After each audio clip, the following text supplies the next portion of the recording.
नमस्कार दोस्तों, शाम के 5 बजे हैं और थोड़ी-सी बाहर की सफाई करने के बाद मैं सीधे किचन में पहुंच जाती हूँ। आज मैंने किचन की सफाई कर ली है। दिवाली के वैसे अभी काफ़ी दिन हैं, लेकिन बहुत सारी सफाई करनी होती है, बेड वगैरह साफ़ करने होते हैं, तो इसलिए मैंने शुरू कर दी है।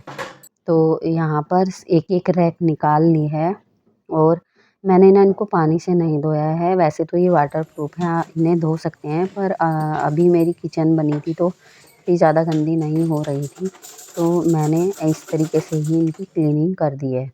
तो 2 दिन लगे हैं मुझे किचन को साफ़ करने में।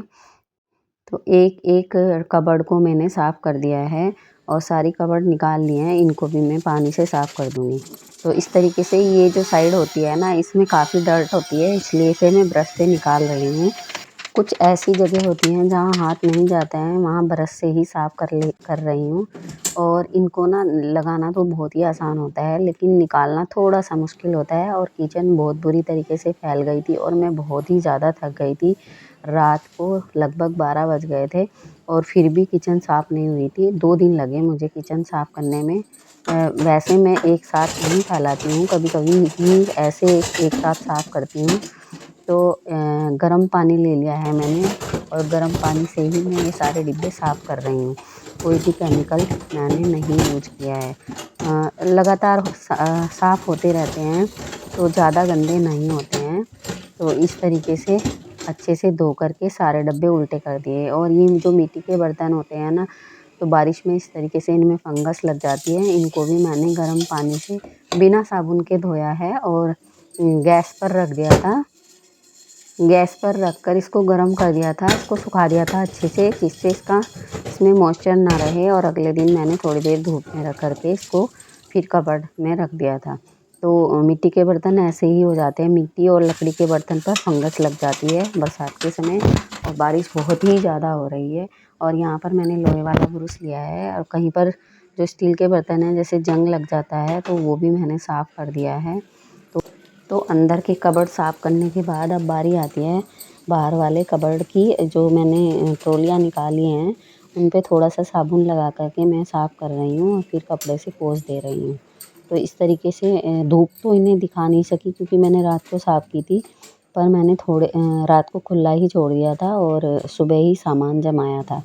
तो इस तरीके से सारी कबर्ड मैंने निकाल कर के साफ़ कर दिए हैं।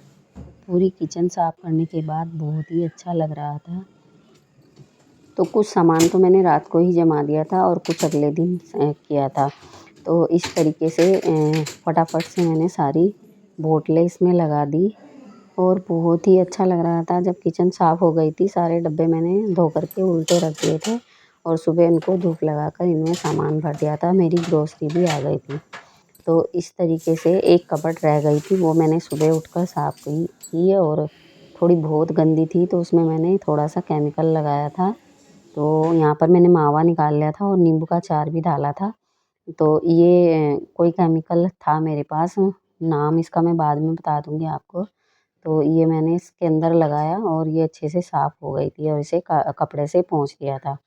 और फिर बारी आती है टाइल्स की। टाइल्स भी मैंने धो दी थी।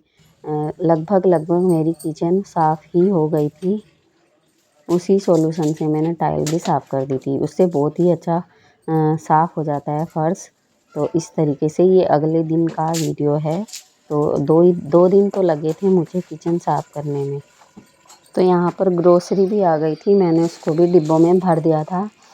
वैसे तो मैं दालें सुखाकर भरती हूँ बरसात में, लेकिन बारिश कभी भी आ जा रही थी, तो इसीलिए मैंने इनको धूप नहीं लगाया था।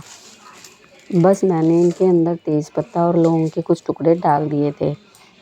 इस तरीके से मैंने सारे डिब्बे भर दिए और लगभग मेरी किचन साफ़ हो गई थी। एक रैक बची थी और ये जो पन्नियाँ निकली हैं इनको भी मैंने पैक करके रख दिया है।